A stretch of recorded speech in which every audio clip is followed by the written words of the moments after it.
Testing 1, 2, 3.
Test 1, 2.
Recording in progress. Okay, good morning. I found out that as a parting gift, I'm chairing the last meeting of the Audit Committee. So you guys just won't let me go. Okay, so it's 9:02 and I'm calling this meeting to order. Can we go ahead and start with the Pledge of Allegiance? Antonio, last one in.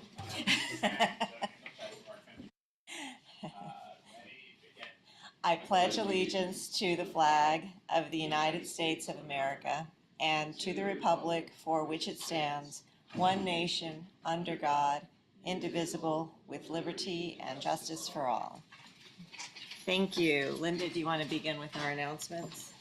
Perla will start. Okay. Thank you, Perla. Okay. Sorry. Thank you, Trustee Sanchez. This meeting is being conducted both in person and a virtual meeting, so I would do a roll call of all the trustees to confirm attendance.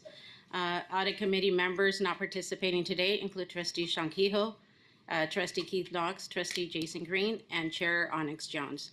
Trustee Ginsburg is present today in lieu of Trustee Knox. The roll call for Audit Committee, Mr. Patrick Jones. Here. Mr. Antonio Sanchez. Here. Ms. Gina Sanchez. Here. Ms. Elizabeth Ginsburg. Here. From the Board of Retirement, Mr. Bernstein, Ms. Gray, Ms. Greenwood, Mr. Harris, Mr. Ronald Olcom, Les Robbins, Mr. Herman Santos.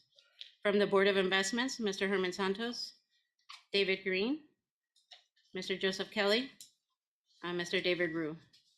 Staff participating in the meeting include CEO Santos Kryman, Deputy CEO Luis Lugo, AEOs Laura Guglielmo and JJ Popovich, Chief Counsel Steve Rice, and all division managers.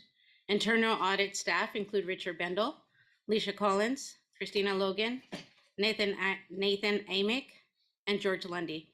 Participants also include Larry Jensen from Audit and Risk Management Services, consultants including Jean Young, Amanda Kronk, Kristen Hunt, Sarah Pavlik, Tara Olenek, and Jenny Troda from Plante Moran. Audit Committee consultant, Robert Griffin.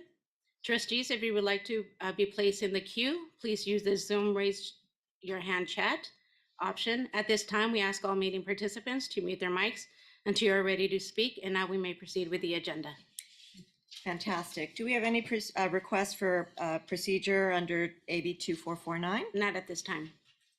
Okay, so let's start with the approval of the minutes. Do we have a motion? So moved. Second? Roll call? Okay. First, Mr. Patrick Jones, second by Mr. Sanchez. Sorry. Mr. Patrick Jones? Aye. Mr. Antonio Sanchez? Ms. Ginsburg? Aye. And Ms. Sanchez? Aye. The motion passes unanimously. Okay, we'll move on. Do we have any requests for public comment? None at this time. All right, so moving into the non-consent items, let's start with item A, the LA County compliance with requirement for retire rehire. Morning, Madam Chair and Trustees. George Mundy will be presenting this audit. Thank you.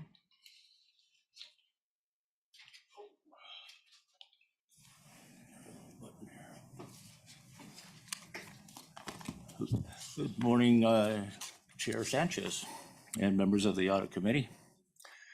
This is the Los Angeles County's compliance with requirements for rehired retirees for the fiscal year ended June 30th, 2023.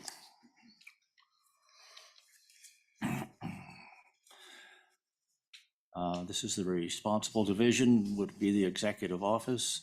This was an insurance engagement. This is where internal audit provides an independent assessment on control processes and management to management and the audit committee. This audit resulted in a rating of opportunities for improvement. Compared to last audit, it was unsatisfactory. We made progress. We perform this audit annually because failure to adhere to the regulations and requirements not only violates state law governing retirement benefits, but it could also jeopardize the qualified tax deferred status of LACERA.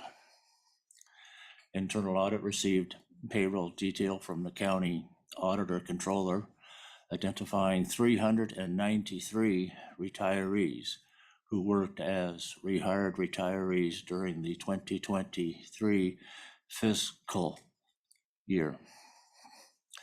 The objectives of our audit were to review compliance with CERL's 960-hour limit, the compliance with the IRS bona fide break-in service requirement, PEPRA's 180-day break-in service requirement, and PEPRA's requirement of limited work duration. We had one finding for this audit. It's a repeat finding from prior years. It's the continued violation of PEPRA's limited duration language. 233 or 59% of the 393 hired retirees have worked for extended years. 47 or 12% having worked for 10 or more years consecutively. Management agrees with the findings and the recommendation. And the LACERA policy limit of 2 years will be used as a template by management and legal as they work with the county to mitigate the county violations of limited duration.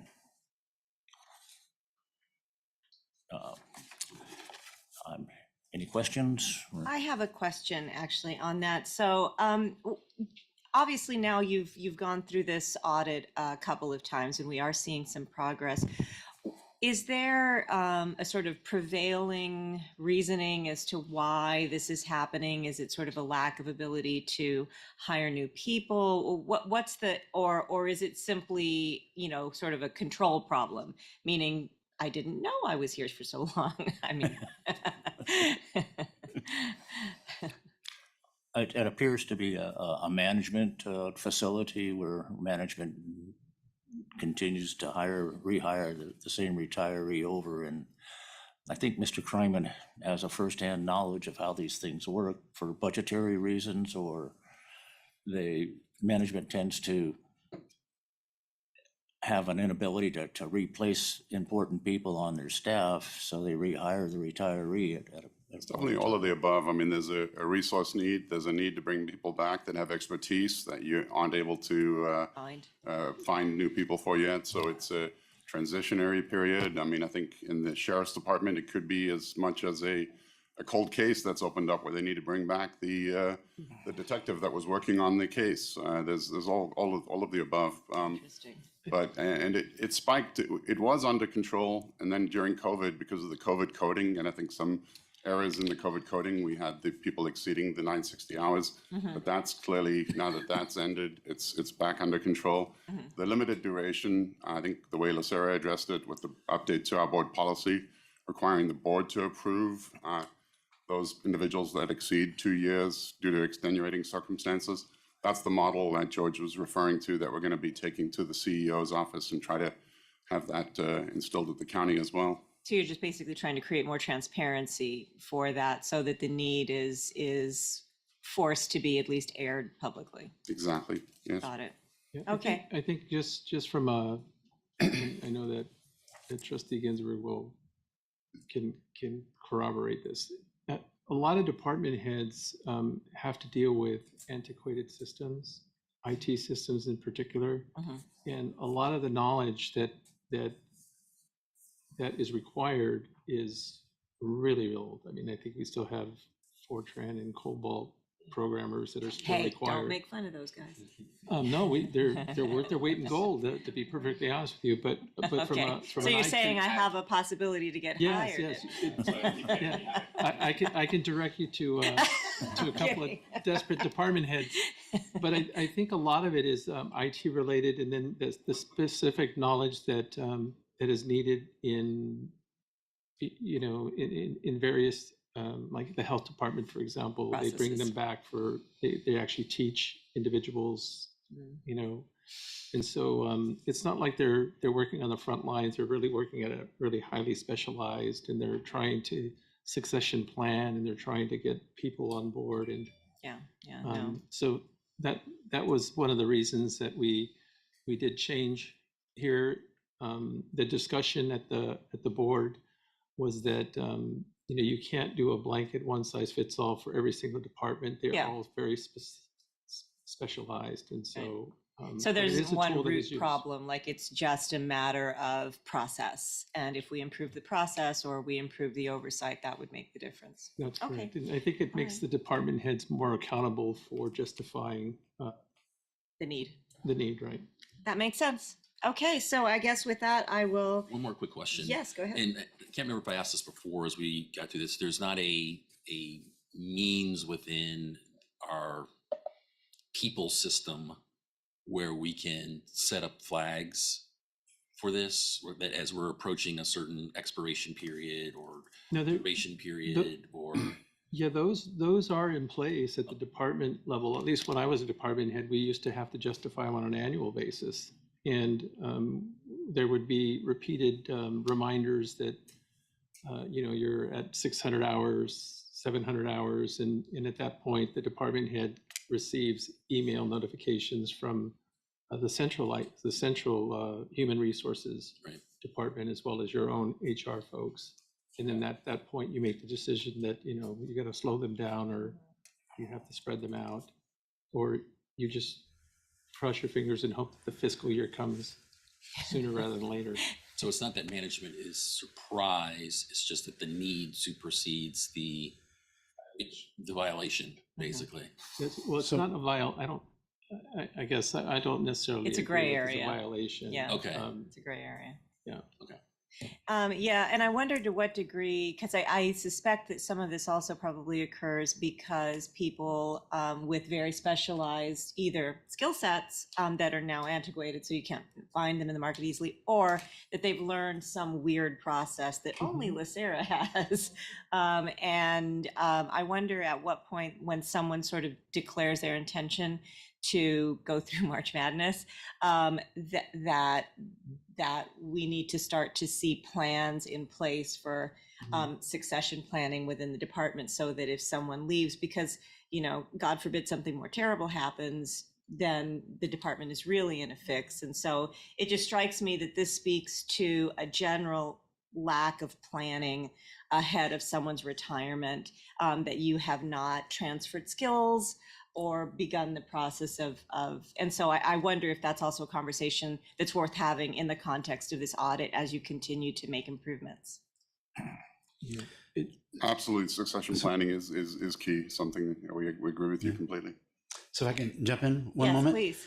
So we have put in a whole notification process that reminds both the personnel department and the employee when they're reaching their limit. So it starts somewhere around 700 hours. I think they get a welcome email, like as soon as we know they've been brought back in that capacity. So they get an email that says, hey, you know, welcome back on the 960-hour program. Here's the rules. And then I think it's around 700 hours, and that may be off on that. They start getting regular reminders saying, okay, you're approaching. So on approximately a 2-week delay, because it takes 2 weeks for us to get the payroll data, but we still send that out. And the other reason too they bring back folks is seasonal. Yes. You know, for example, at LACERA, we have brought back people during March Madness, because you know it doesn't pay to pay somebody and train them for a whole year for a part-time job. You know, that you know may or may not need them for, you know, again. So occasionally we have brought back retirees that have been trained in member services, as an example, you know, to handle the influx. So that's another reason why sometimes they bring people back. I think skill sets and workload are the two areas. Is seasonal. So like for example, if you look down and you look at the assessor's office, they have 21 individuals that come back on as a retiree. That's because those individuals have to put valuations on properties. They have to be certified. You can't just bring somebody off the street. And so you have a very limited pool of individuals that can come back and work. And it's usually seasonal. So it's work like as your well. it's like your holiday money. Yes, exactly. It's a We're keeping Christmas- people in retiring in dignity and giving them an opportunity to keep their skill set fresh. Correct. Okay. Okay, great. So do we have any other questions? So I would take a motion to accept and file, or, Motion, so moved. yep. Thank you. Roll call. Mr. Patrick Jones. Mr. Patrick Jones made the motion, and Ms. Ginsburg, second. Mr. Patrick Jones? Aye. Mr. Antonio Sanchez? Aye. Ms. Ginsburg? Aye. Ms. Gina Sanchez? Aye. The motion passes to file, Thank you. to accept and file. Okay, super. Moving on to item B, we have a review of the CEO's credit card expenditures. And that is going to be given by Gabriel Tafoya? No. Oh, hello. No, I am not Gabriel All Tafoya. sorts of replacements this morning. Yes, I'm Leisha Collins. I'm one of the principal internal auditors in our internal audit division. Gabe did conduct this audit, however, he's unable to attend this meeting, so I'm going to cover this agenda item. No worries. It's a common theme. Okay, so we'll start with a bit of background regarding this audit. On an annual basis, internal audit reviews the chief executive officer's credit card transactions. We've been doing this for, we're going on the third year that we've conducted it. The most recent audit covers the period of fiscal year 2023.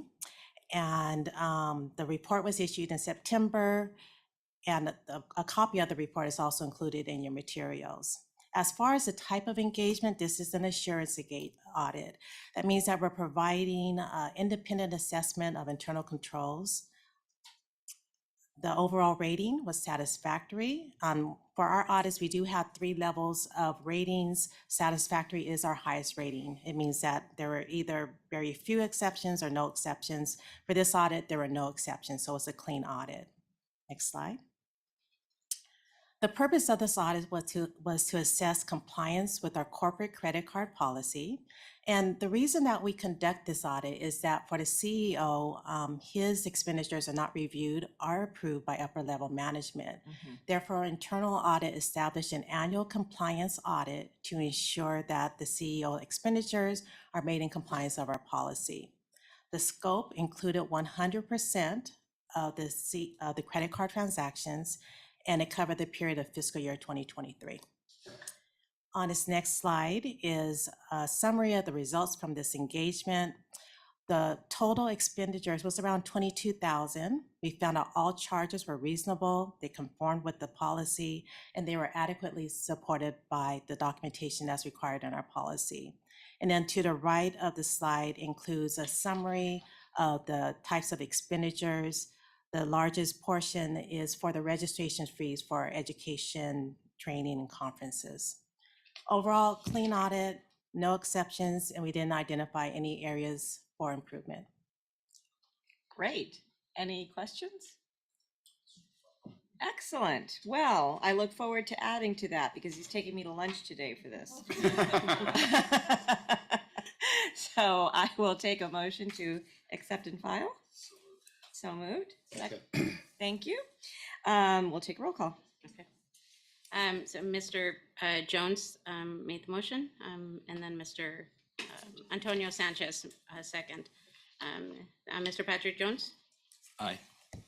Mr. Antonio Sanchez? Aye. Ms. Gina Sanchez? Aye. And Ms. Elizabeth Ginsburg? Aye. The motion was accepted and filed. Superb.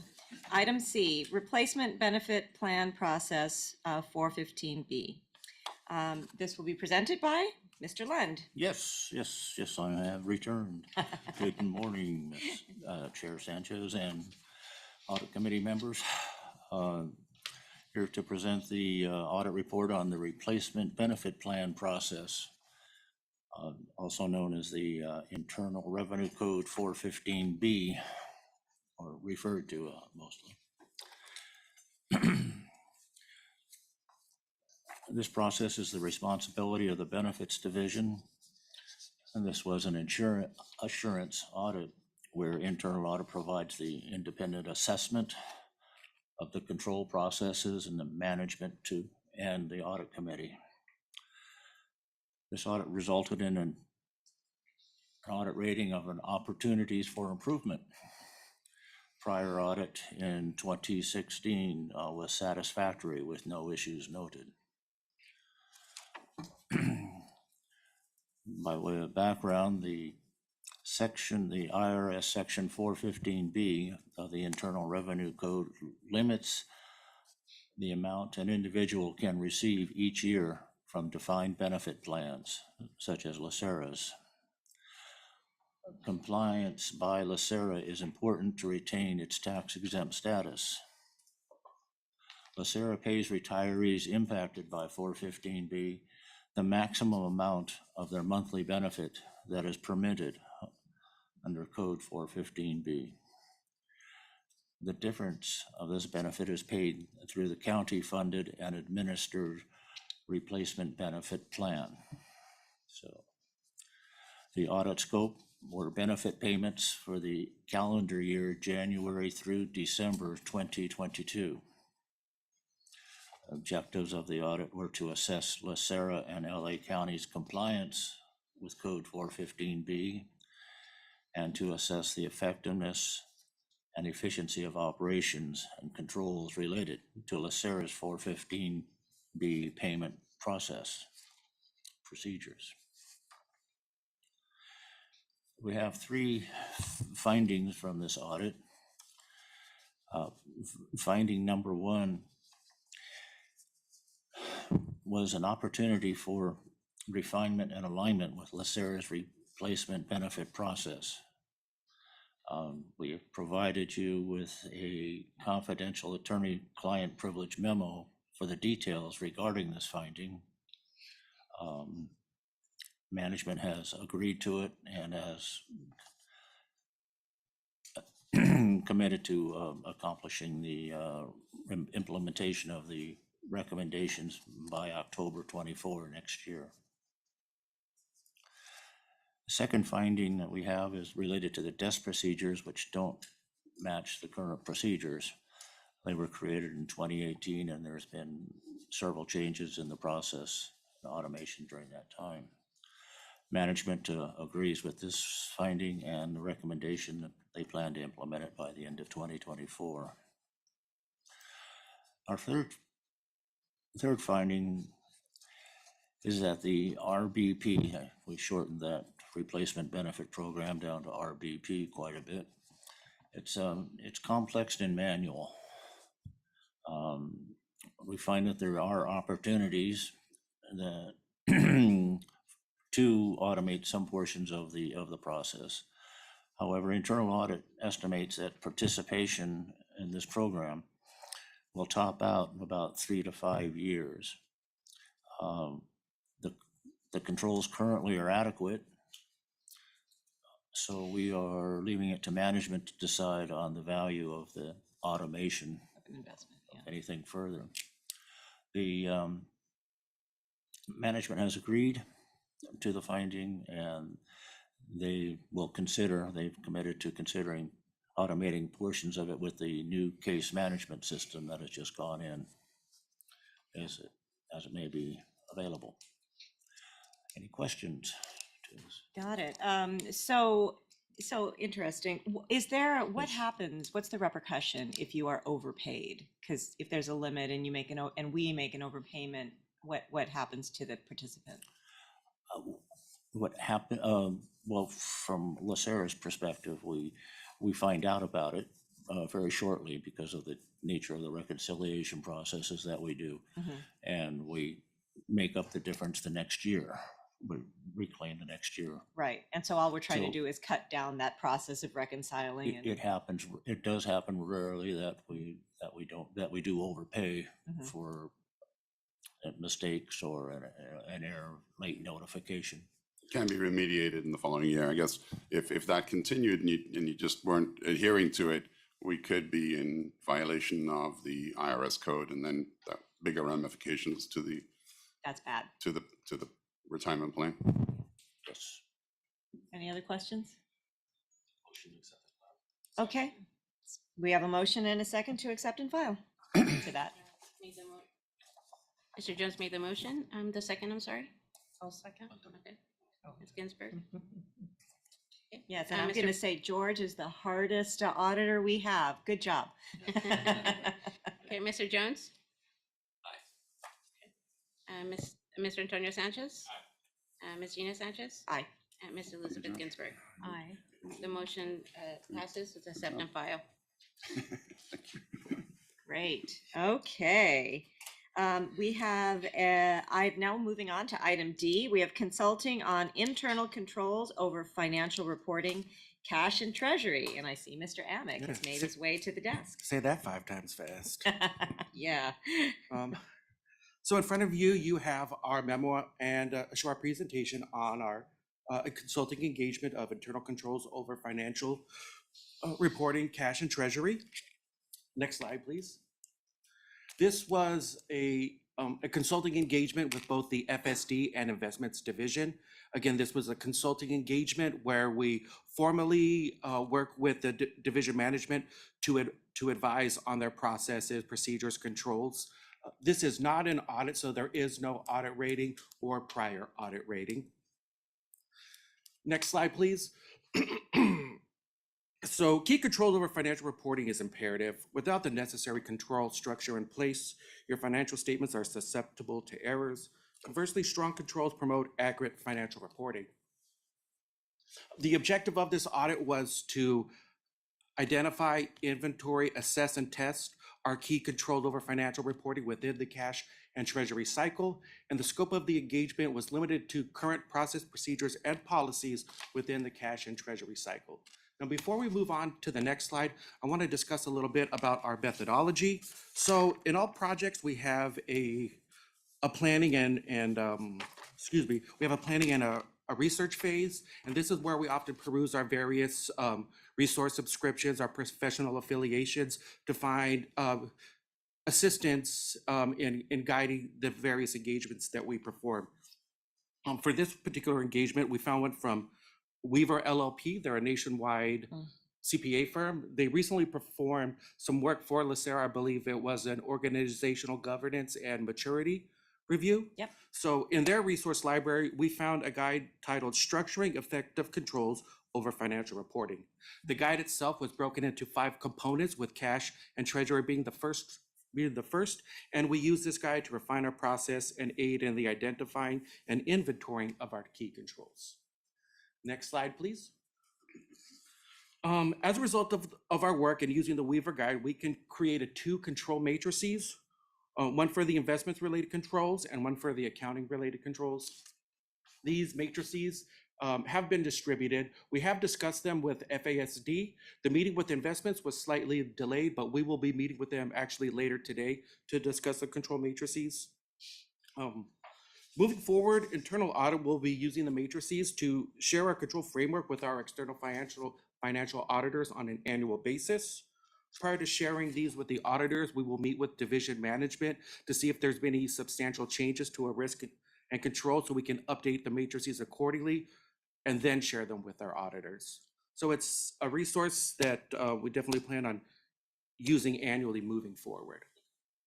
And I have any questions? Well, first, let me just congratulate you for sort of demonstrating that we are a learning organization and we go out, find resources and implement them and operationalize them. So I think this is a fantastic addition to our controls and sort of our management of those controls. Do we have any other? That's just my comment. We don't have a timeline in place, but there are 4 other pieces of this guide, and we look to hopefully implementing them and taking them on as engagements in the future. Fantastic. Now you're just showing off. That's fantastic. That's great. It's not hard. Great. Do we have any comments or questions? All right, I'll take a motion to accept and file. Beat him to it. Thank you. The motion was made by Mr. Antonio Sanchez and seconded by Mr. Patrick Jones. Patrick Jones? Aye. Mr. Antonio Sanchez? Waiter's time. Aye. Ms. Gina Sanchez? Aye. Ms. Elizabeth Ginsburg? Aye. And the motion passes to accept and file. Okay. Moving on to item E, we have our audit committee consultant interviews and selections. So what will be the process? Mr. Can you Griffin, just, would you excuse yourself and we will come and get you shortly? thank you.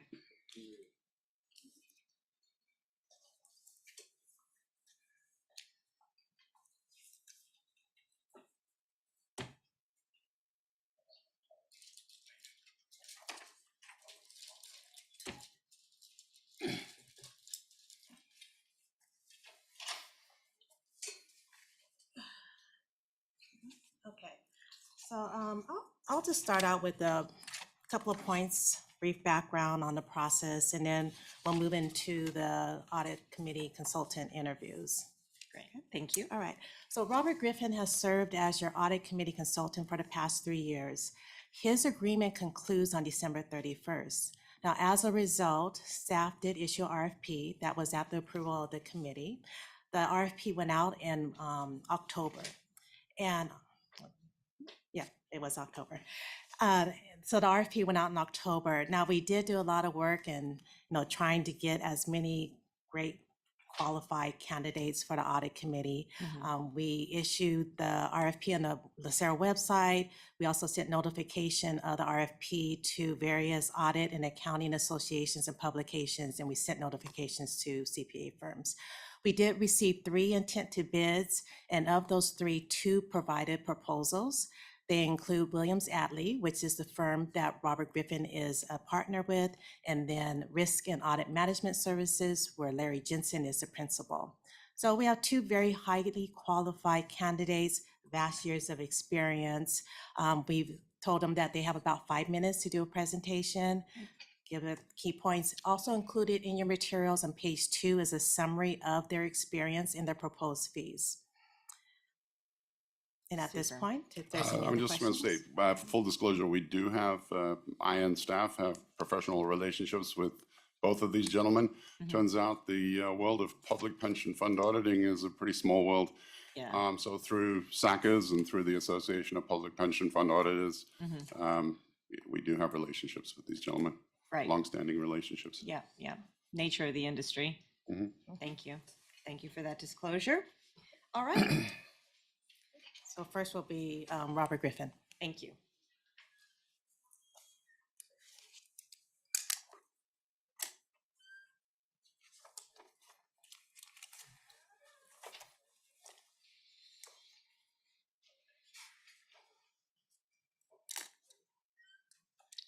Welcome back, Mr. Griffin.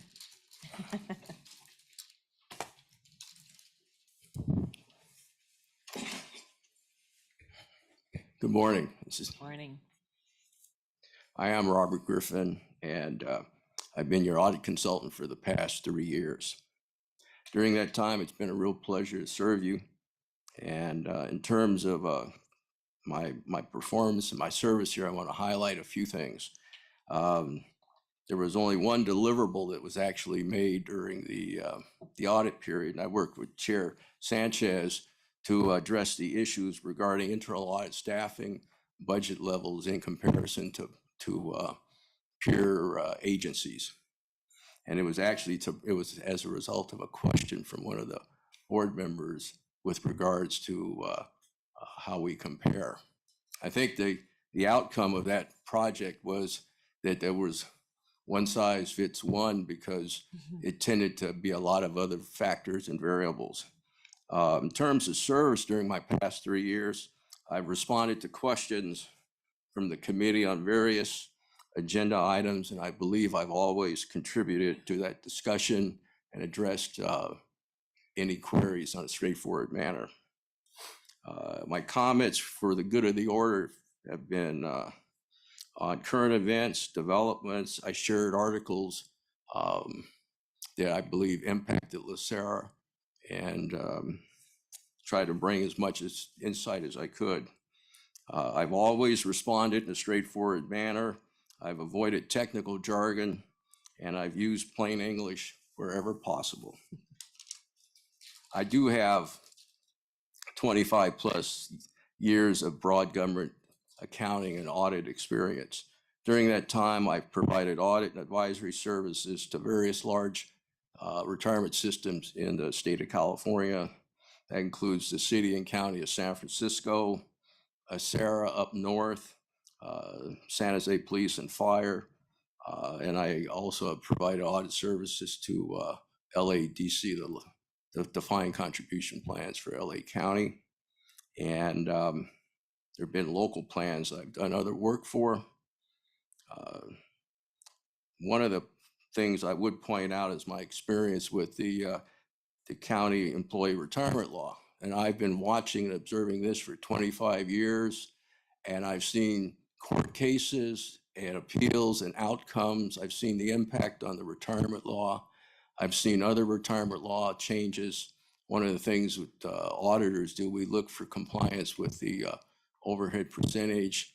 We've seen changes where certain items have been removed. So I have followed that law. In terms of my gap in my generally accepted accounting principles and my generally accepted auditing standards knowledge, I do have a good knowledge. One thing I think I'll point out that the rate of change in gap standards has increased. And I think if you look at, we're past GASB 100, I think we just steamrolled right through it. Yeah. And I think you see that the changes have become more frequent and the standards have become far more complex. And I've helped my clients implement these standards. And in some cases, I've actually worked with the GASB to help interpret and understand the intent of the pronouncements, so to apply it in unique situations. I've written training materials and trained at the SACRS conferences for probably 10 years. And I've never seen a one of you there. I know you've been there. I know I've been there, but I'm always there. yeah, well, they were virtual or the attendance was spotty here the last few years, but I've provided the materials, the internal audit breakout session. It has a combination of auditors and operations people. And I know the operations people appreciate the instruction in just plain common language.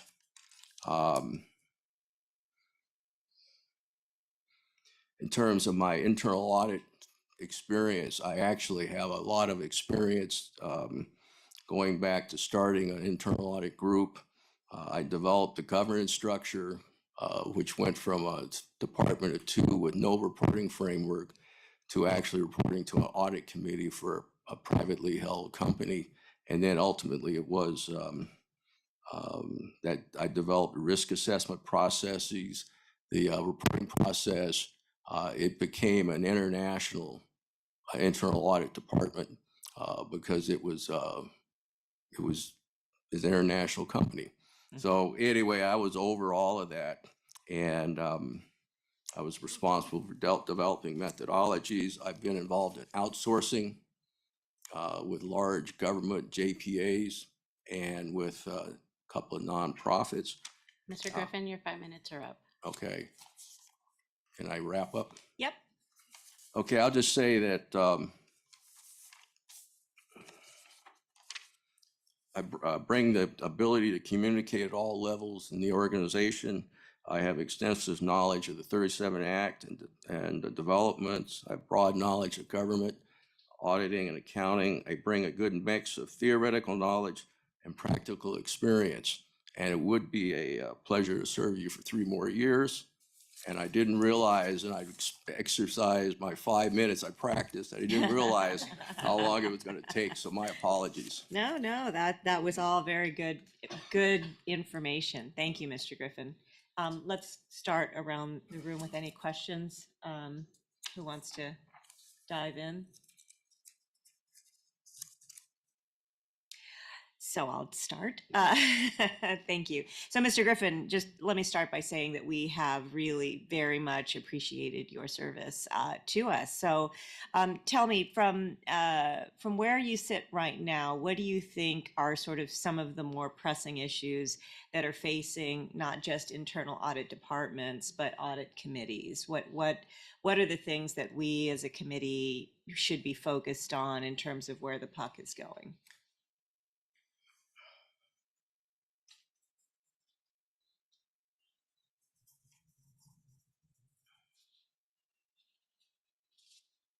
Well, I certainly think organizational risk and compliance are some of the major issues. And I know within that, we also have IT security as part of the organizational risk. And I think you need to be looking at it from an entity-wide perspective. Now, I think the only thing, that you're not charged with that, you're charged with overseeing audit and risk, but I think making sure that management does their job is really key, and there are just the risk that the organization used to have to deal with were just so manual, so slow moving, so, when you looked at it, they were nothing compared to the risk you face on a daily basis now.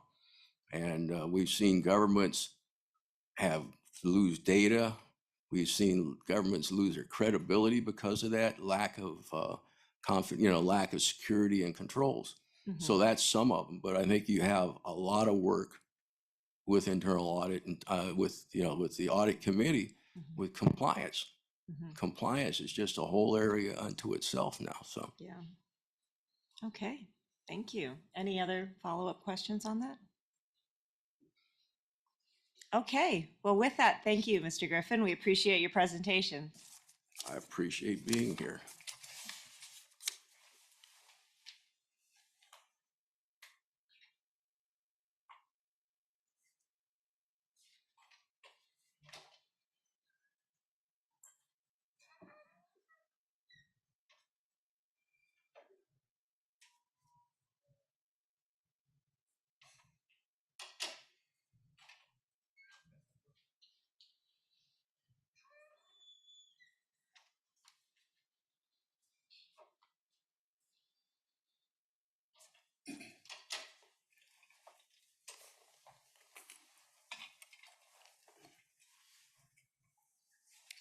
Great, thank you for joining us today, Mr. Jensen. So you'll have 5 minutes, and at the end, we'll let you know and you can wrap up. Okay, thank you. And do I just share? Christina, over the slides for you. Okay, I'm going to go pretty fast through these. So first of all, thank you for having me here today, and it's a pleasure to sit before you and Madam Chair and members of the committee. I know that the Audit Committee plays a very important role, and I recently retired myself after 36 years of public service, so I know how important a retirement is to a secure financial future and the benefit of that. And so while I'm new to retirement, I am not new to retirement plans. And I have over 25 years of experience working in executive positions at two of the nation's largest public pension plans. I served as the chief auditor for CalSTRS.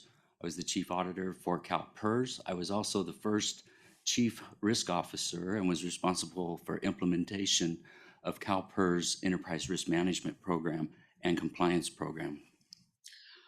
While serving in these capacities, I was always the key staff or liaison for the audit committees. I reported to the retirement boards for over 20 years and provided advice and recommendation to the audit committees. And since retirement, I've had time to travel and spend time with family and enjoy it and work on several projects. And this past year, I formed Audit and Risk Management Services, LLC, and to provide consultation and advice to public pension systems on enhancing their enterprise risk management, compliance, and audit programs. And it's a new adventure for me, and I think I can add value. And so the important thing is the role of the audit committee continues to evolve. And in the past, it really focused on financial reporting and financial processes. It has evolved now to include enterprise risk management, compliance, internal controls, also other areas such as ethics hotlines, perhaps corporate culture. Some audit committees are now assuming responsibility for information security as well. And I believe that the role of LACERA's audit committee will continue to evolve. And so I believe that my experience would be very important in this area. In addition to my education, I am a certified internal auditor. I am certified in risk management assurance, certified information systems auditor. I'm also certified compliance and ethics professional and was a certified government financial manager. To maintain these certifications, I have received 40 or more hours of continuing professional education, and I've been active on the boards of the associations, have served in various capacities such as the past president for the Institute of Internal Auditor Sacramento chapter. In addition to that, I'm known for my expertise in audit risk management and compliance and have given several presentations to professional associations on these topics and other topics. As a primary liaison to the audit committee, I focused really on preparing the annual audit committee plan, which involved recommending the number of meetings that should be scheduled, the type of agenda items that the board needs to review and approve, and also have given presentations to audit committees and provided training on important topics such as reading the financial statements, enterprise risk management, implementing effective compliance programs. I've also been heavily involved in coordination of the financial statement audit. I've actually been responsible for solicitation of the financial statement auditor, interviewing them, recommending to the committee which firm to go with. I've also facilitated the process from the beginning of audit planning through the presenting the results in the management letter to the committee. I've also provided numerous reports over the years on improving and enhancing and making recommendations for the committee to enhance risk governance as well as compliance and improving internal controls to safeguard assets, defer fraud, and also to enhance the governance systems. Much of the RFP really focused on what experience you have, right? And so, but I want to just take a second and share about how I provided those services. And I felt that that was really important. And so number one is I try to keep informed of emerging issues. I am always prepared for audit committee meetings, not only reviewing the audit materials, but all of the agendas so that I understand what issues that is being faced. In the past, I've reviewed the materials. I mean, you get a lot of materials. Today's agenda is over 400 pages. So I've prepared a memo for the committee that focuses on the top 3 to 5 areas. And I felt that that was important. And also in that memo, I kept, recommended questions that should be asked. And that's really a tough thing. What are the right questions to ask? And so I also include in there on the Your top 5 minutes areas. are up, Mr. Jensen. Okay, thank you very much. I feel that my experience will add value to the committee, and I appreciate the opportunity to be here today. Super, thank you. That was a very impressive presentation. Comments from the, yes. One of the, in the progression, and I've only been here for about 3 years or so, but one of the progressions that when I first started took hold was kind of the whole kind of vision of moving from allocator to kind of best in class investor, right? So there's a whole investment in process and systems and people that kind of allow you to get there. Kind of the next little inflection point that we've achieved now, is particularly within the organization, is the delegated authority, right? And so are there, given that your experience with CalPERS and CalSTRS, is there an additional layer of risk management or internal controls that goes along with that kind of delegated authority and related governance kind of issues? Because again, as a board for us, you kind of don't know what we don't know. Right. Yet as we're kind of making those steps, could you speak to it? I mean, you don't have all the ultimate insight in terms of probably all of our deliberations around it, but I'm just kind of curious if you have a perspective that you can maybe highlight as a function of your experience. Okay, so based on the premise that management is responsible for internal controls, and so if there's delegated authority to management to say a portfolio director, they are responsible for implementing the internal controls around their practices of research and trading execution and seeking best trades. And so what we have done at some of the other pension systems is provided what they called risk and control matrices that were developed that really demonstrate the controls that they have in place, and which include review and authorization and also limits for trading, right? Your policy statement generally sets out what are the trading limits and what types of transactions can occur, what grade, if you will, of security.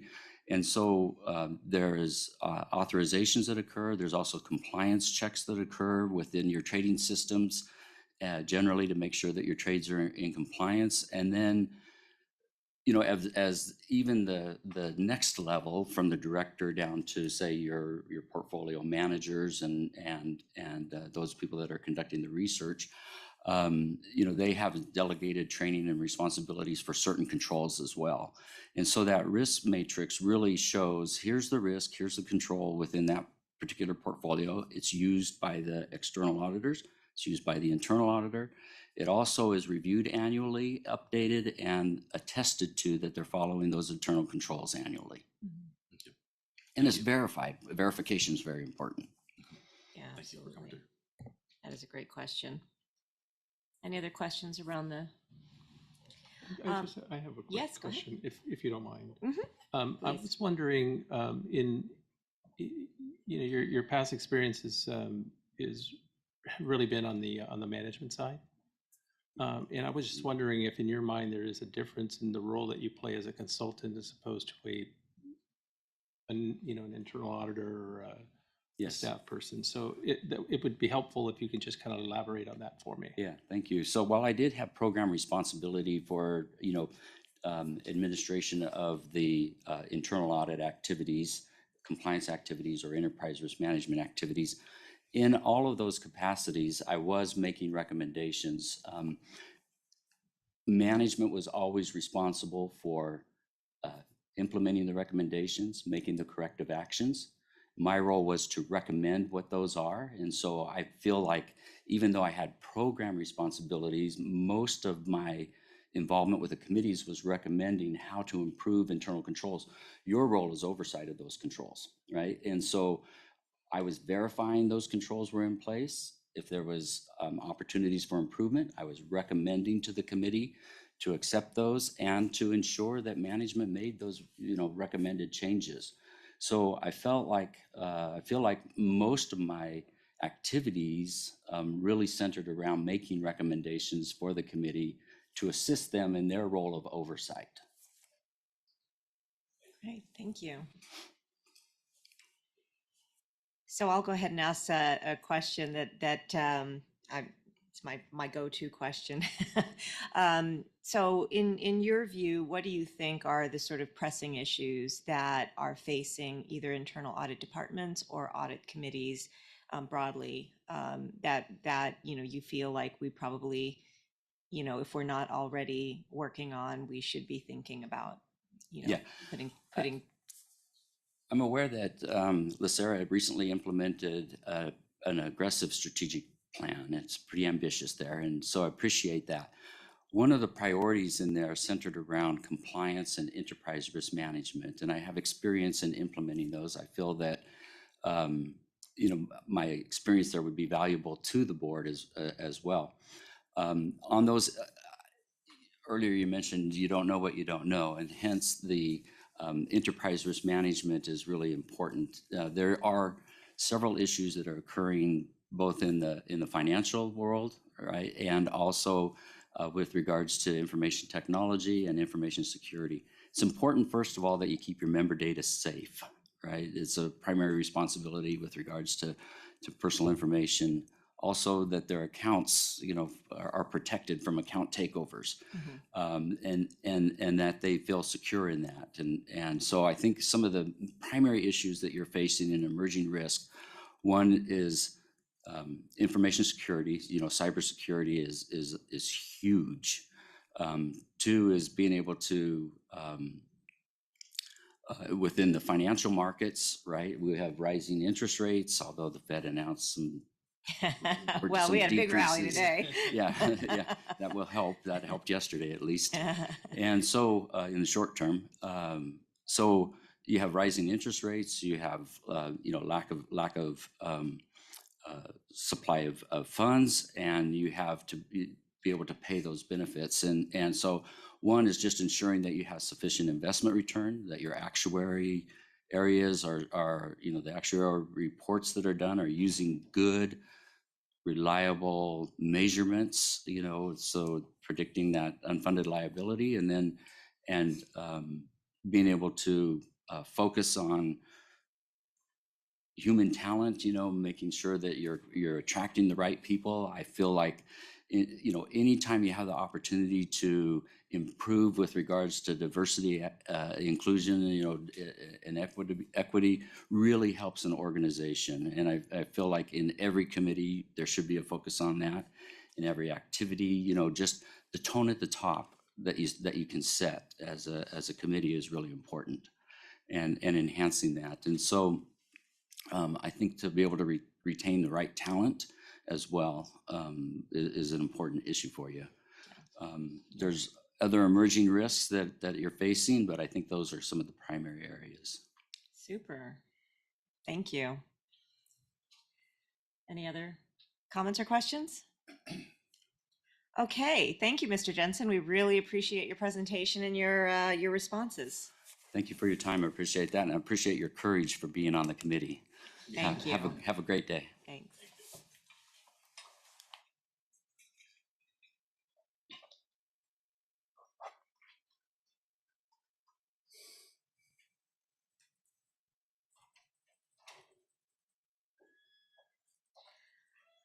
Okay, so at this point, we now do our deliberation and take a vote. Is that the process? Yep.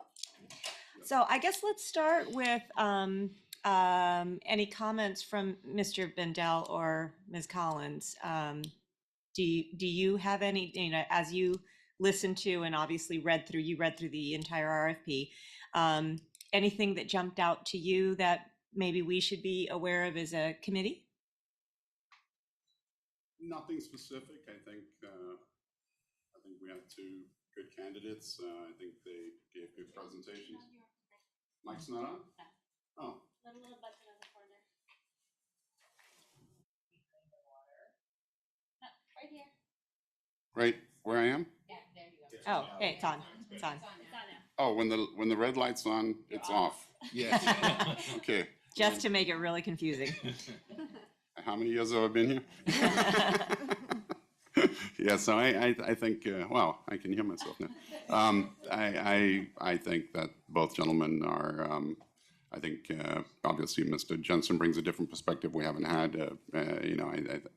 I don't know that I have any other comments. How about yourself, Alicia? I don't either. I mean, they're two very great candidates with vast years of experience. As Richard said, we do have a different perspective from Mr. Jensen as far as his experience as a chief audit executive and the other services he's provided. And we also have our incumbent that's done a great job as well as your consultant. Great. I'd also like to invite our CEO and our CIO to make some comments on sort of this inflection point that we're at in terms of the things that we're going to have to be facing as an audit committee. So maybe if we could start with Mr. Kryman. Sure. I enjoyed listening to both of the candidates. I think that in terms of inflection points and the importance of where we are now, where we're headed, I think that we're at that point where we're beginning to establish a compliance and an ethics committee, and I really feel that an individual that has practical experience, a lot of practical experience in those particular areas would be incredibly beneficial as an internal resource. Not only for us as the staff, but also would be a really good liaison with the audit committee, because ultimately you're going to play an important role in the development and establishment of that particular office within the organization. And so, just based on the discussions and based on the information I received, I think that particular experience, that practical experience. And that's why I asked the question in terms of, what is your role? How do you view your role as a consultant? And I liked his answer because it appeared that he does understand that he's in a recommendation sort of situation, that he's not really doing the audits. actually hands-on, implementing things, which I think would be incredibly valuable as we move forward. So those are my comments. Thank you. Mr. Grable? Morning, Madam Chair, members of the committee. A couple of comments. The first is I think that the answer to Mr. Jones's question was from the second presenter. I believe he was focusing more on trading systems as opposed to delegation. Right. And so I think that that's we don't manage trades internally. I know that that's something that we have evaluated and discussed, and to the extent that is a future direction, I think that order management systems is a whole nother level of compliance. Right. With that said, I think that it's very difficult to opine just on kind of a 5-minute. I know. Yeah, we're just asking you to I tell think us that, what you need. I think that we should always look in every dimension as an organization to raise our game. Mm-hmm. And to the extent that we can bring incremental resources that challenge us, motivate us, I think that we have an obligation to our members to do so. Great. Thank you. And last but not least, I would love Mr. Granger to come up and talk a little bit about what's happening in the financial world, in our financial team, and kind of what needs you feel you need. Right. Good morning, Chair Sanchez and committee members. In terms of the audit committee consultant, I think it's important that they have a broad view of the audit world in terms of helping us select new audit firms, for example, and evaluating our audit firms. That's obviously a very important process to us in accounting and as well to the organization. I also like the idea of sort of that broad perspective and a sort of a deep background in that risk and compliance area, because I understand that this committee will be changing a little bit. Mm-hmm. I do get questions about, how are the audit firms, how do we know the audit firms are performing a good audit? So it's a tough question to answer. There's a lot that goes into that. It's the firm, it's the experience, it's the audit procedures, and I just feel like the audit committee consultant, again, having sort of a deep knowledge can help us work through that, can help us, and that's the challenge, identifying those future issues and what's coming up. One other thing too is making sure the audit committee consultant is aware of some of the new standards. For example, some of the GASB standards. We become aware of them, our audit firm becomes aware of them, but it's nice to have somebody else at a little bit higher level doing that. So I guess my short answer is a good broad knowledge base is really the key, I think, in getting an audit committee consultant. Superb, thank you.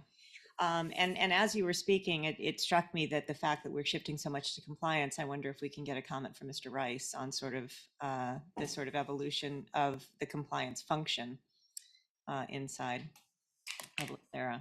Everybody's going to get a chance to talk. Thank you, Chair Sanchez and trustees. We are at a point now when expertise in connection with compliance would be very valuable to the committee, but also to staff in presenting the program. We are already moving ahead with the draft charter, which has been through the Operations Oversight Committee. It's going to the Board of Retirement in January and will be working its way through ultimately early next year to this committee.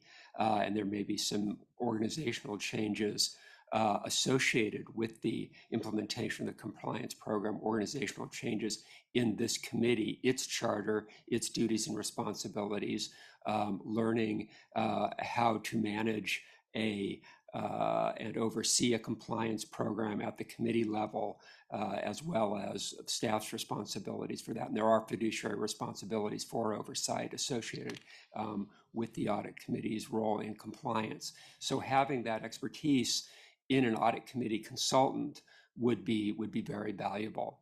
I also think that one thing that would be very important is the ability to collaborate and work with the committee and with staff in these changes. So that ability to collaborate, have dialogue, the availability and the expertise, but also the soft skills to perform that collaborative function would be very valuable as well.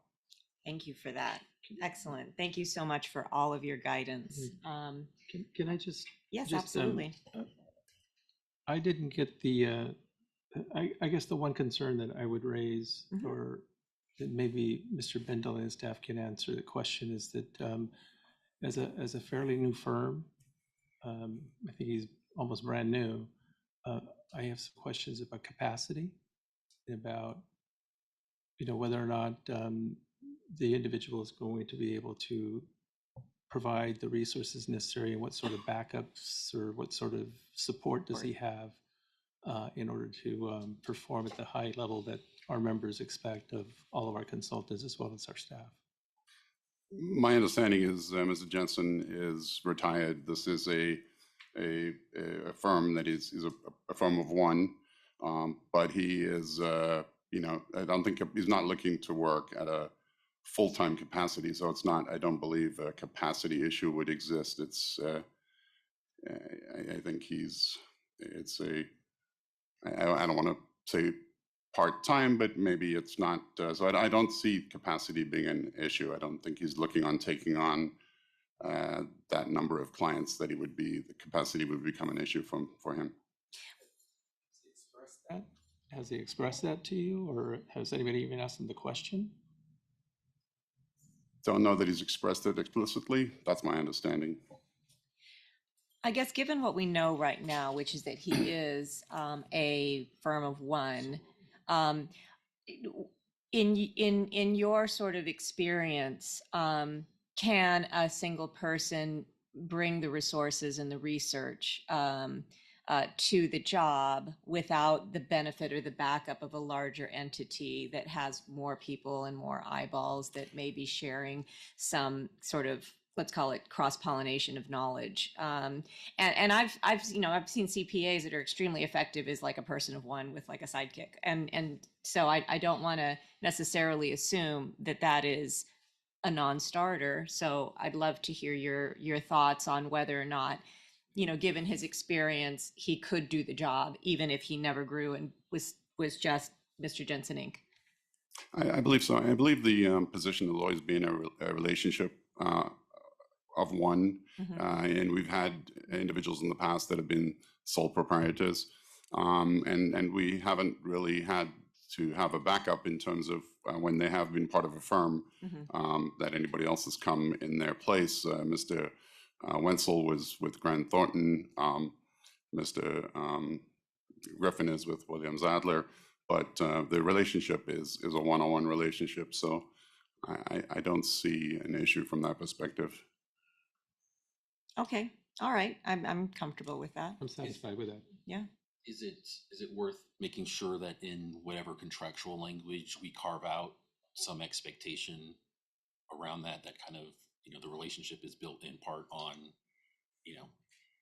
having capacity? Yeah, well, it's easy to assume that, hey, he gets this one, and then this one, leads to another one, and then before you know it, He doesn't have the 10 hours he's promised you know us. what I mean? So we were a little bit stretched there. So I think what's impressive about him is the capacity to have his full attention across the areas that he highlighted that were curious. And so any dilution of that then is less than would be the expectation if he were to be approved through there. So I just think somewhere in the contract, I don't know exactly how you do it, but just something that would make sure it kind of apportions, without saying that he's, my vote's kind of leaning that way. Yeah. But my vote's it would be important to me that if I were going to go that way, that we say, oh, hey, let's make sure that we are allocate or apportioned, the time for you to deliver on. Absolutely, we can pursue that in the contract to make sure that he's carves out availability for us in the case that he becomes. And that was included in the RFP. We did provide them an estimate of the hours. Yeah. As far as the time requirements when they're a consultant for the audit committee. And as Richard mentioned, in the past, many of the audit committee consultants have been one-man shops or Yeah. just sole consultants as well. And they've been able to provide meet our needs and provide the services that we are Thank you. seeking. So I'll make my comment here is I think given where we are as an organization in terms of sort of establishing, our leadership tone, the strategic plan, the evolution of the role of internal audit. I actually think that and also the turnover on the boards, particularly on the Board of Investment, you're going to have potentially a lot of new faces sitting here who may or may not have a lot of experience. So I think hand-holding is going to be maybe even more important, especially as we establish this compliance, this risk and ethics kind of component of our oversight. I do actually think that we probably, the idea of having somebody with practical experience makes a lot of sense, because most of the issues that we have is figuring out what questions should be asked. And that is where a consultant who has been in the role can be extremely valuable in terms of, and also whoever's going to be audit chair. This is my last audit meeting, and whoever's going to be audit chair is, that kind of support can be invaluable. And so there's the benefit obviously of having the historical experience, but I do think that can be overcome very quickly with an astute candidate. And I'm leaning towards Mr. Jensen myself. But that's my comment. I don't know if you guys, I'd love to hear from every one of you just what your perspectives are right now, given the conversation we've just had. I'll make some comments. Yeah, I agree with everything that's been said. I think the fact that his experience is so recent and relevant to the direction that the audit committee is heading, I think it would be very beneficial. And like you hit the nail on the head, there's going to be so many folks that will need to be handheld and walk through the process so that we are reminded what our focus should be going forward. So I agree. I'm leaning with Mr. Jensen as well. Thanks. Same. I really appreciate your question to both of them. Yours too. But his answer was fantastic. I mean, his conclusion was great. I love the mention of equity and retaining talent, and this is just a man that's thinking big picture as well too, right? The challenges that we're facing clearly. So I appreciate all that. I'm looking at the summary of candidates page. I see differences. Not that I would necessarily focus on the difference on the meeting fees and prep fees, but there is a difference. Any thoughts there? I don't know how much this contract usually costs. That's actually about standard. That's what I charge. Past the But max. There's a big difference. Yeah. So. Yeah, we've allocated, I believe it's 25,000 towards the consulting fees, and we've never reached that amount when it comes to the actual invoicing of them. And I think the difference that you're seeing is the difference of somebody who is billing at a firm versus somebody who's billing independently. Mhm. So I do think we're getting the benefit. We're getting more bang for the buck. And obviously the meeting fee expectation is he's preparing it based on no knowledge of how much time it takes. But I actually think that given what we want and need, we actually want someone who can give us the 10 hours of prep and commitment and meetings with the chair, et cetera. So I do think that we actually might utilize those. We being you. Yeah. So, Great, thank you. thank you.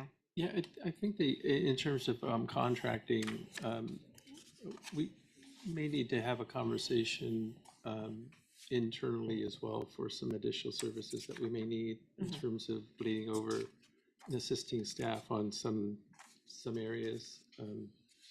So I think that's something that we can Explore. work into the hours.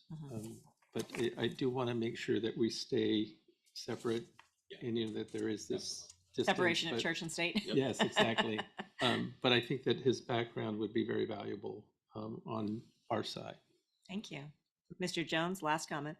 No, I mean, I think my thesis for, as chair next year will all be about the continuing narrative of to best-in-class investor and then all the steps that it takes for us to get there. And I think John said it great. Anyone that helps us up our game, and particularly with so many new trustee members, where the learning curve is going to be even steeper than when I joined. I think it's just important for us to achieving that goal. So, All right. So I will take a motion. We need to move to appoint one of them. is it Jensen? Jensen. Okay. Jensen. I make a motion that we accept the recommendation, or I guess we, of the two auditors, that we choose Mr. Jensen for our next. Thank you. I think the motion should be that to direct staff to negotiate a 3-year agreement with 2 1-year extensions for consulting services and potentially additional services as an amendment to begin January 24th with Mr. Jensen's firm. Got that, Bedla? Yes, of course. That's exactly what I meant to say. Yes, so exactly. So, no. Okay. Do I have a second to that motion? I think actually, you're asking us to negotiate. Do we also need them to give us delegated authority to approve it as well, to execute it? I think, yes, we assume that's in the motion that we're going to have Yes. authority to implement. So I would just change it to negotiate and execute. Execute a contract. Yeah. Okay. So the first motion, okay. This is the world's longest motion. Yes. Thank you, Ms. Ginsburg. Okay, so Mr. Patrick Jones? Aye. Okay, Mr. Antonio Sanchez? Aye. Ms. Gina Sanchez? Aye. And Ms. Elizabeth Ginsburg? Aye. And the motion passes. Thank you. Okay. So we'll be notifying Mr. Griffin when he returns. And okay. Thank you. As a matter of function, does Mr. Griffin will come back for the rest of the meeting? Yes, he Is that will right? come Yeah. back for the rest of the meeting. Yes. You're going to tell him after, right? After the meeting. That's at your discretion. Yeah. Yes, I think that's a, No, after the meeting is more appropriate. yes, I agree. Privately. Okay. Yeah. Okay, thank you. All right.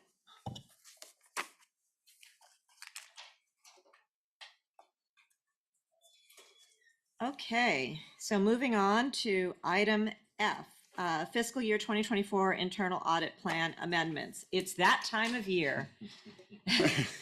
We make a plan and then we ask for changes. Yes, exactly.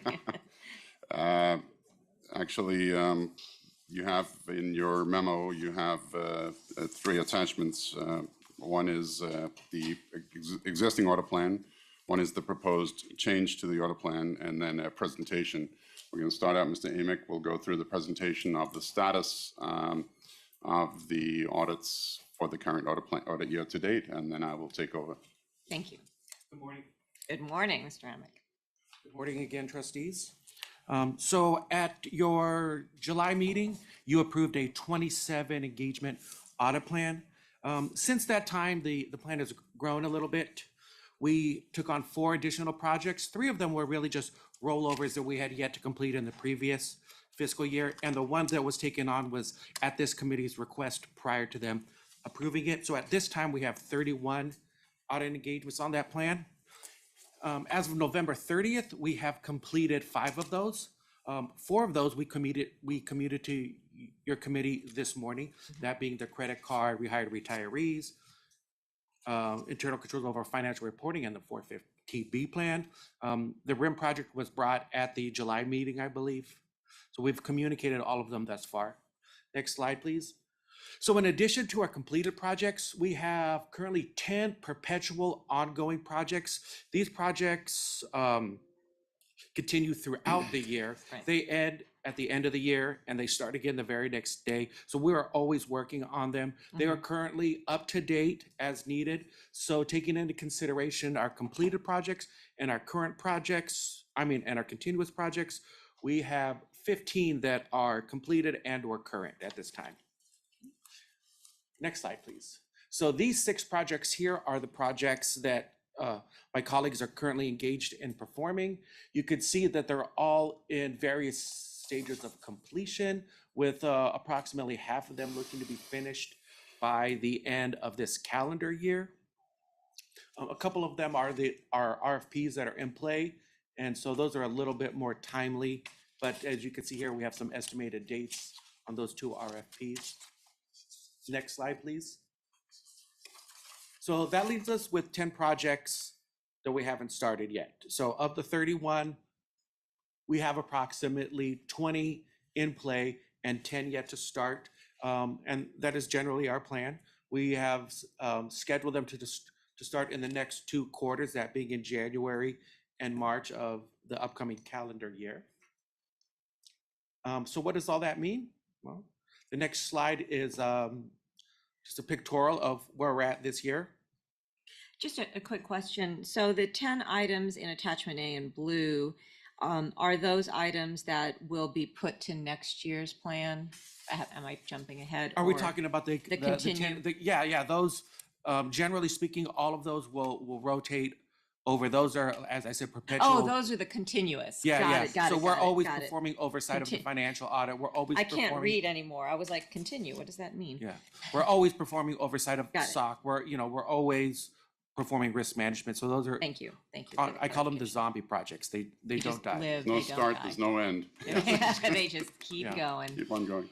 So here's a dashboard of the plan as it stands as of November 30th. So taking into consideration the completed and the continuous, we're at 48% completion rate. So we're about halfway through the year. We're about halfway done with the plan. So as of right now, I think me and my colleagues feel good about what we've done this far, and we're focused on progressing and completing the in progress and pending to start. Do we have any sort of notion of priority of the remaining 10 that have yet to start? Like, is there a priority of which ones Yeah, are likely to happen management first? always looks at staff and the projects and kind of organizes them in a particular manner where, so there's always a balance between priority and resources. So we want to complete the highest priority ones yet, but at the same time, there's a lot of the less lower priority projects that kind of come in as a filler to really help balance out staff's time throughout the day. So because we're generally working on more than one project at a time. Yeah, So they kind of balance out. So there are ones that are, I would consider of high priority starting throughout different phases of the year. So it's not like we're engaging the highest priority all at once. They do kind of like trickle in so that it kind of balances out the workload for It is dependent on availability of resources, and it's indicated in the audit plan, the quarter that the projects will begin. So that's our current priority at the moment. Got it. And do you anticipate being able, given the workload and given your kind of staff availability, assuming no one's going to break their arm anytime soon, do you think we'll be able to hit all 10 of these by fiscal year end? We are hopeful. I was going to say, I think the rest of the presentation, Richard is going to go ahead and cover those areas. So this identifies the 4 projects that we added and the 2 projects that we went through a risk-based assessment of the audit plan and met with the executive team, and in collaboration with the executive team, decided these are the 2 projects that we're going to remove from this year's audit. They'll be considered on a risk basis for inclusion in the next year. When we developed the audit plan, we knew we were down 2 positions. We have a budget of 11 positions. We were down a senior internal auditor and an internal audit position. Subsequently, this adjustment that we've requested is based on the fact that we've had 1 person out for the first half of the year and another person going out for the second half of the year. So an additional senior position, 1 FTE. Subsequent to developing this adjustment, the person that returned has retired. So we're actually out another half FTE for the year. So we're down a total of 4. And then we're down 3 seniors and an internal auditor for the remainder of the year. And we expect that the person out will be returning at the beginning of the next fiscal year. But we are hopeful. We've talked to the executive team. We know that there's a lot being done in human resources, hiring of additional analysts. So we're hopeful to get on the hiring priority list. But to answer your question, we're confident that I think we're ahead of the game at 48%. I actually calculated that we're 45% of the way through the year. So, you know, I think that's better than we've done in the past. Ever? We usually, ever, thank you. I've been here a long time Yes, now. you know, so I think, but that doesn't mean it's a challenge. We're going to have to keep our foot on the pedal, keep our foot on the gas, but I'm confident that we can do it. Great. And so the amendment request really is just to remove the two that you've evaluated? Yes. And there's some additional changes on attachment B. Okay. A couple of them have been changed which does change the amount of work from a audit either to consulting or to an advisory capacity, which reduces the workload for us as well. Okay. So net is you're down 3. Down 1.5? No, 2.5. Down 1.5 from the beginning of the year, from where we planned. Total down 3.5, with 4 for the last 6 months of the year. Yikes. Okay. All right. I think I'm comfortable with those. Any questions? So that I guess maybe I'll just finish off. This is the outstanding EQA recommendations. That's the audit of internal audit that was done by the IA. We've addressed a lot of the low-hanging fruit. We have 13 open recommendations there. 5 of them, I believe a lot of these have been implemented. We need to circle back. Staffing resources have impacted this, but I don't know that we have a defined completion date, but I think we should have these all completed in 2024, certainly by the end of the year. A lot of them are the strategic planning ones that we need to do. Yeah, they just go with the strategic plan. But yes, then the request is that your committee approve the adjusted audit plan. Okay. All right. Comments, questions? I will take a motion. The motion here would just be to accept and file? No, to approve the adjustments. So to the I will outline. take a motion to approve the amended audit plan. So moved. Thank you. I'll second. Thank you. All right. Okay, the motion was made, okay. Patrick Jones. No, it's Antonio. A. Sanchez, and then Ms. Ginsburg, a second. The other Sanchez. Yeah, got the first one in. the first one is Antonio Sanchez, and second was Ms. Elizabeth Ginsburg. Got it. Mr. Patrick Jones? Aye. Mr. Antonio Sanchez? Aye. Ms. Gina Sanchez? Aye. And Ms. Elizabeth Ginsburg? Aye. The motion was approved. Superb. All right, moving on. Item G, Audit Committee Annual Report to Boards. Okay, this is the annual report from the Audit Committee to both boards, informing the boards of what the Audit Committee did during the calendar year to execute on your responsibilities, which are articulated in the board-approved Audit Committee charter. We're requesting that the committee review the attached memo that will be going to both boards in January. Attached also is the calendar of those responsibilities, which is referenced to the charter, and what was done in regard to each of those responsibilities through the year. So I ask at this time that if you have any questions, concerns, or edits to the memorandum that will be going to the boards, to please let us know.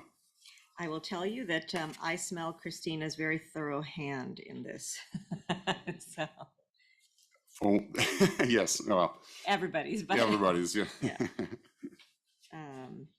All right. Well, it is, I do like the fact that you actually did point out the charter, sort of where these are reflected in the charter. So it's like a continuous education on what our charter reads and what we're responsible for. That I like that a lot. Thank you. I'm good with it. Anybody have questions? All right. We will take a motion to approve, and do we need to do approve and send it to the boards, or? No, with your approval, we will forward it to the boards. Thank you. I'll take a motion to approve. So moved. Thank you. Thank you. Mr. Patrick Jones? Aye.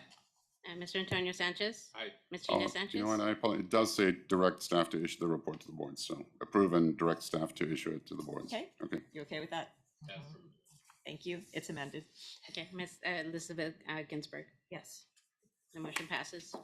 Thank you. All right, thank you for that. And we have concluded our non-consent item agenda. We'll move on to our two reports.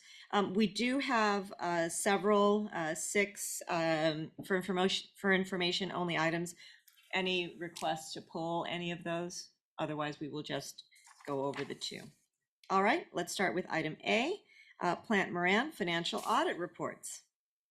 Good morning again, trustees. Mhm. So as about mid-October, LACERA completed its annual financial audit, and that was performed by Plante Moran. And they are here today to give you a short presentation on the results. So with us, we have Amanda Kronk, who was the principal on the engagement, and senior partner Jean Young. Unfortunately, Ms. Hunt was unable to make the trip.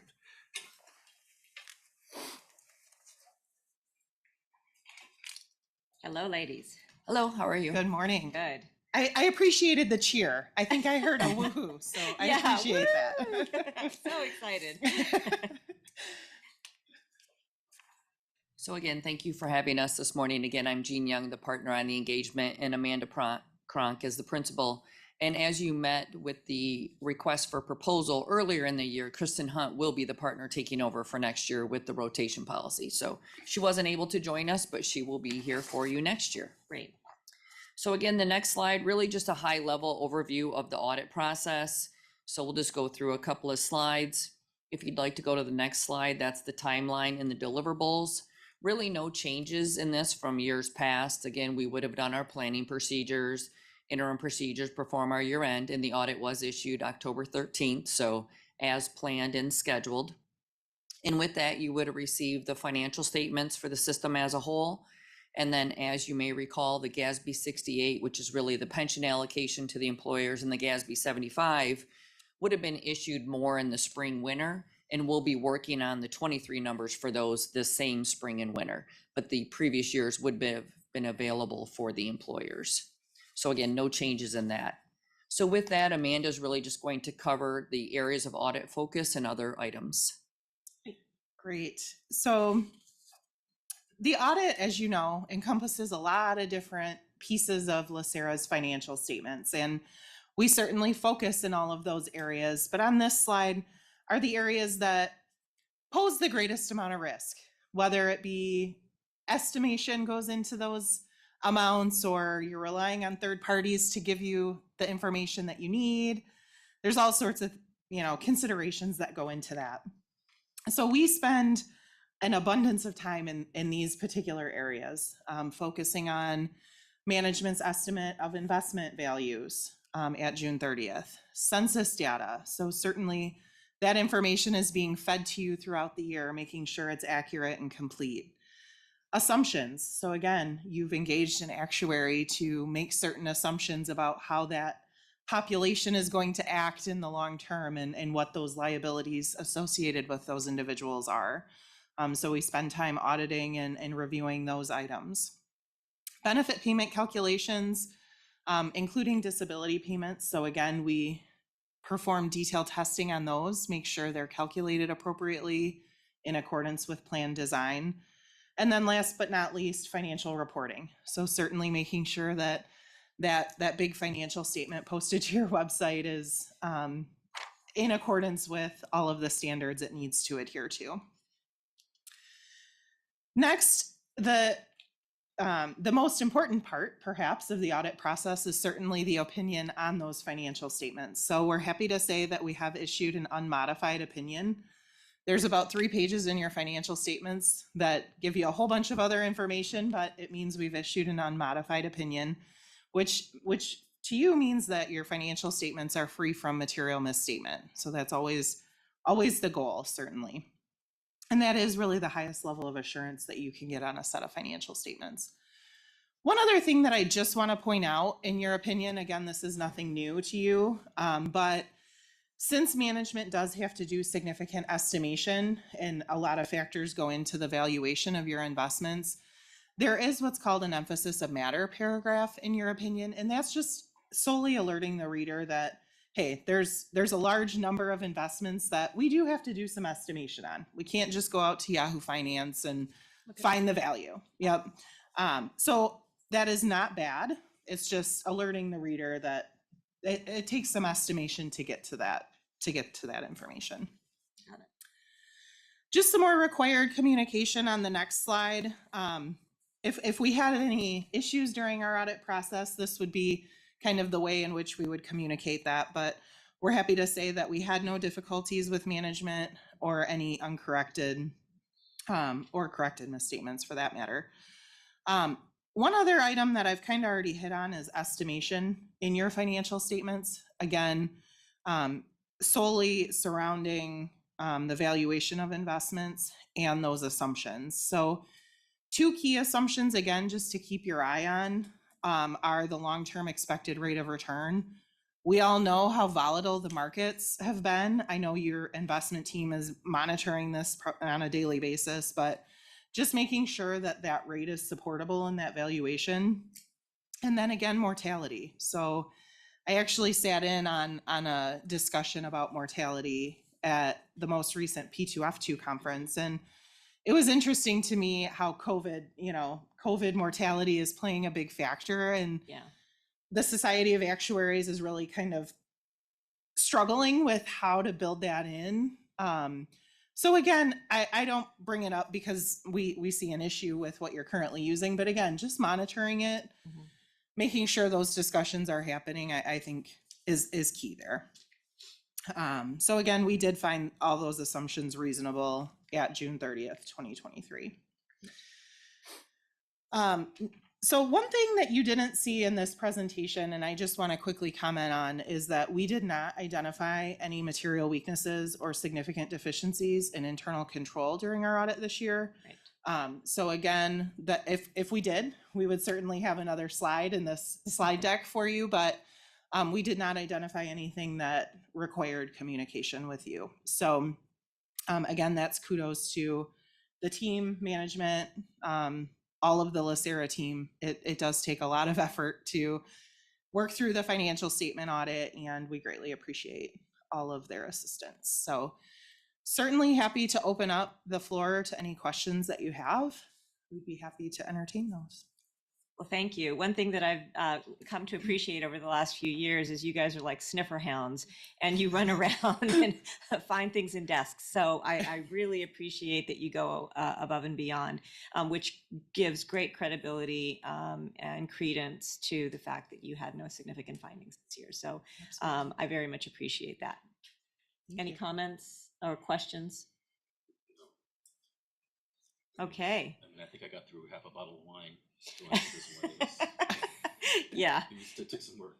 Yeah, I will say between the board book and this book, it was almost 2,000 pages of reading. Yeah.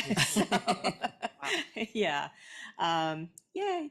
So anyway, I'm very pleased with the result, and happy that you are comfortable with our statements and our estimations, and recognize how challenging our valuation process is and will continue to be as a function of its, constituency. But I am glad that we're communicating appropriately and with the audit opinion letter to our stakeholders as to sort of, how we go about doing the business that we do. So I appreciate that. Last comments? And so here, I believe there's no motion. We're just simply listening. Thank you for that. Excellent. I Thank really you. appreciate it. And just as a reminder, I think the reappointment of Plante Moran is just a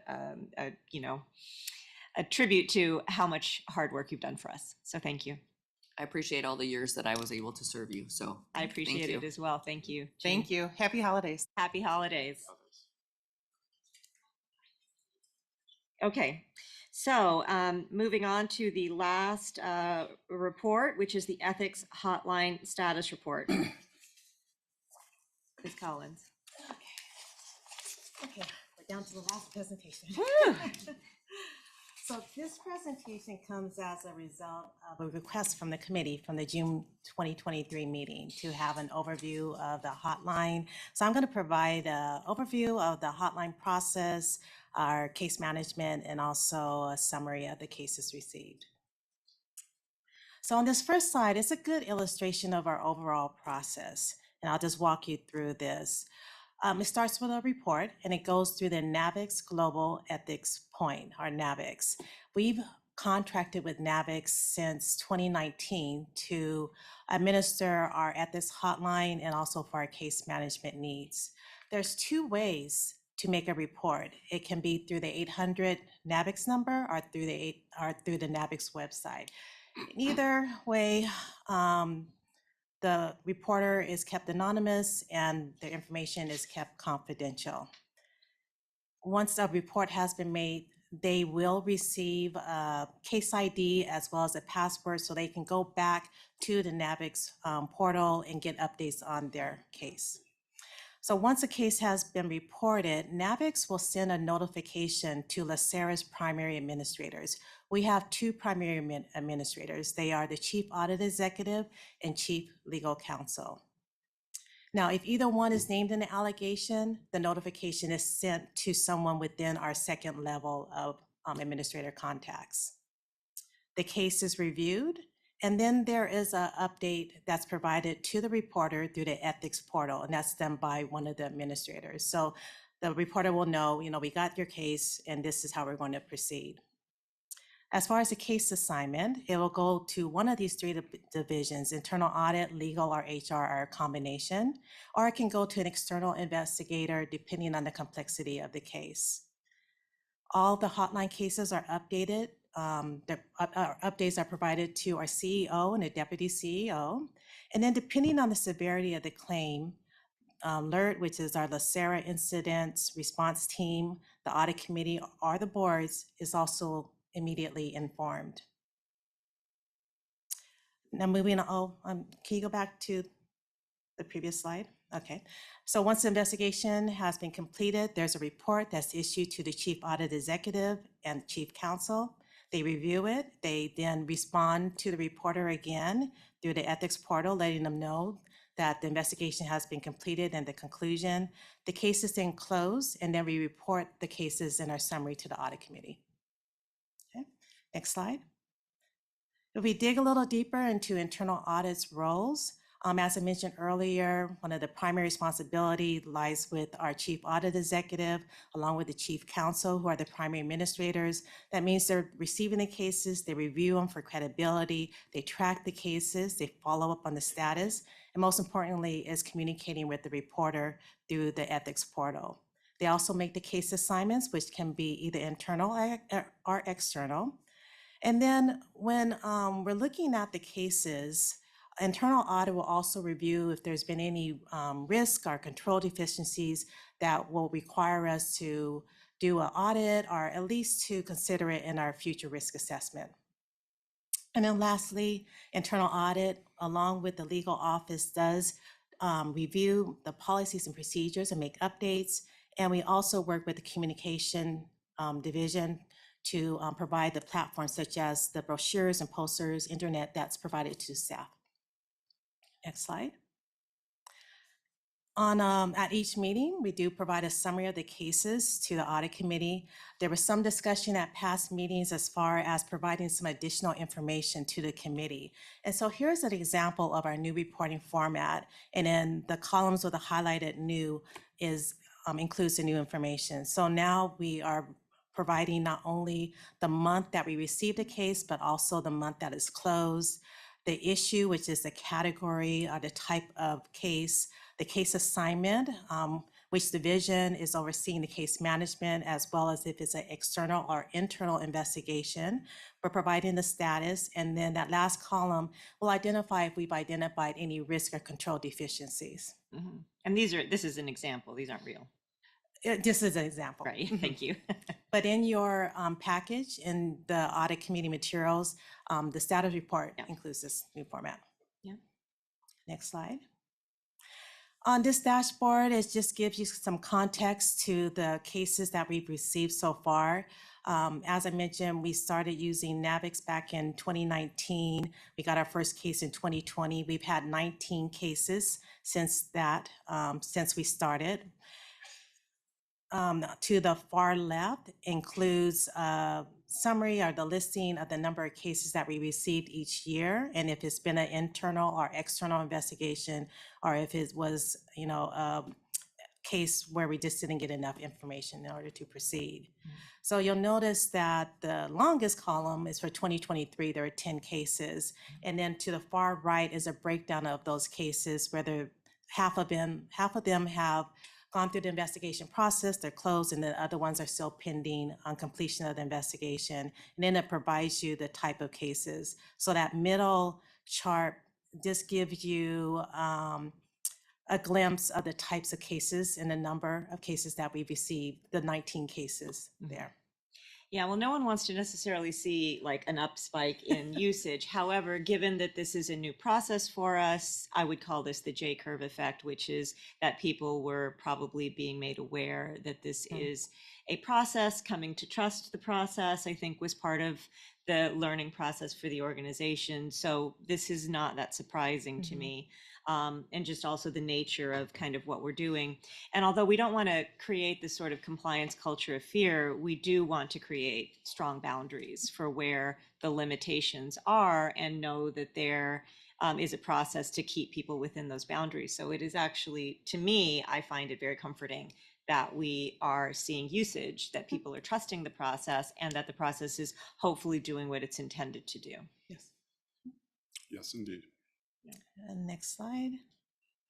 As far as some of the next steps, we are currently reviewing the internal policies and procedures relating to the ethics hotline. We're working with the legal office and updating them. And there'll be some additional discussion at the 2024 Audit Committee meetings regarding the updates. We're also in 2024 going to be updating the brochures and the posters and other communications we're providing to staff. And I think this is the last, yeah. If there are any questions, we can address those at this point. Thanks. Mr. Griffin, I'd love to hear your kind of thoughts on this presentation as well. I think it was am I on? Okay. Yes. Yeah, I think it was a good presentation. I think there is a greater acceptance, which is indicative in the 23 numbers. I'm kind of curious why it looks like they all ended up externally, given the branches. So They were all external. There was some overlap. So even though it's 10 cases, about 3 or 4 investigations that were actually some are still underway. So it's 10 cases, but and they are all being investigated externally just because of the complexity of the cases. But some of them do overlap though. Meaning more than one person. Nature of the case, complexity and nature, yeah. Yeah. But when you say overlap, you mean more than one person reported the same issue? We have multiple reports that appear to be, but we cannot conclude, obviously. Yeah, let's leave it at that, yeah. Okay, great. The other issue is, as a board member in a school district, I'm actually going to look at, because we have a similar situation, but I like the format of the proposed changes because I think board members are always feeling like they're lacking in information. And I think this is kind of to the appropriate level, you improve the transparency of what's going on. So. Yeah, no, I agree with that comment. Thank you, Mr. Griffin. Excellent. Okay. Well, thank you for that. That concludes our reports for this morning. And Yep. I think that concludes the regular meeting. If there's no questions for information only items. So we have any last comments from Mr. Griffin?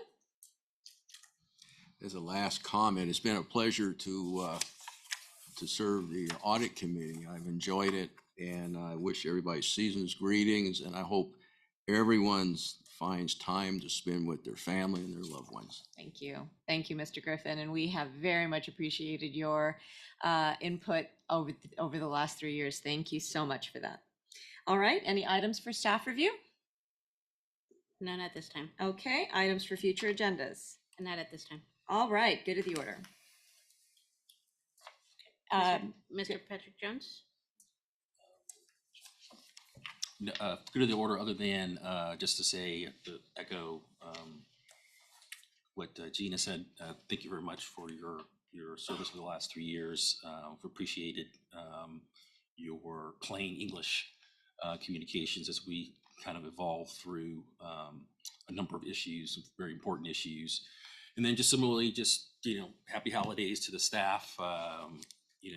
Hopefully this is my last bit of South Bay to Pasadena travel, with the exception of For the year. exception of the Rose Bowl coming up next year. From that standpoint, but happy holidays, and again, spending time with family, and very excited about continuing on the mission for next year. Great. Mr. Antonio Sanchez? Same for me. Thank you to staff and to all the consultants involved, and to our chair. Thank you, Gina, for all your work and your insight. I'll just share, our Christmas tree is up finally. But happy holidays to everybody. Thank you, everyone. Ms. Ginsburg? Yes, happy holidays to everyone. It's funny, I just put my tree up on Monday, so I feel like I'm in the moment now. But everybody have a really nice holiday, and see you in the new year. And Ms. Gina Sanchez? Thank you. So this is my last meeting. This is my last meeting. I didn't know I was chairing this morning until 8:30 a.m. So that this was an impromptu performance, but it has been an absolute pleasure to do the work of the Audit Committee, and I will say that this is the place I think I spent the most time in my tenure here, my 6 years here at LACERA. And it is interesting that the first time I became the chair of the Audit Committee, I was on this dais by myself. So pleased to be here with other people helping me do the work. But I'm also, from that moment to now, just incredibly impressed, very, I just want to credit Mr. Bendel, Ms. Collins, and all of the team for the incredible work that we have done in terms of going from audit recommendations that were 8 years outstanding to a catch-up process, to I think our reporting has improved, our planning process has improved, and the organization itself is evolving such that without all of those improvements, it might have broken audit. And so I am so pleased to have seen and watched and overseen the evolution of the internal audit process. And, you are a great source of talent, because we see auditors move on to the rest of the organization with regular frequency, which is a testament to your hiring skill, Mr. Bendel. So much so that you have to keep hiring. You're just a factory of talent identification, but that is not lost, certainly on me. For me, it's been a pleasure. It's been a learning curve, and I feel like I am better off because of it. I have moved on to the Audit Committee of Cedars-Sinai Hospital, which I have to say is even more complex. So I'm very pleased to have had this as my training ground, and very thankful that we had and built such a great relationship. So thank you for all of the work, the help, the support you gave me, and I am very honored to have done my part in helping you. Well, certainly thank you to you too, and we really appreciate it. The love, the dedication, sometimes the tough love, but it's been terrific. In fact, all of the Audit Committee chairs are leaving us. You, Mr. Kelly, Ms. Jones, so we're going to have new blood in the chair position next year, and we look forward to working. So really appreciate it, and all of the kudos to me go to my staff, because I really appreciate what they've done and making me look good. So I appreciate the committee and your dedication as Mr. Jensen, I said, thank your courage in taking the role on, and appreciate the support. Well, thank you very much. Thank you. So I think that is it. We will adjourn into closed session. Thank you, everyone, for your time and attention this morning. Recording stopped.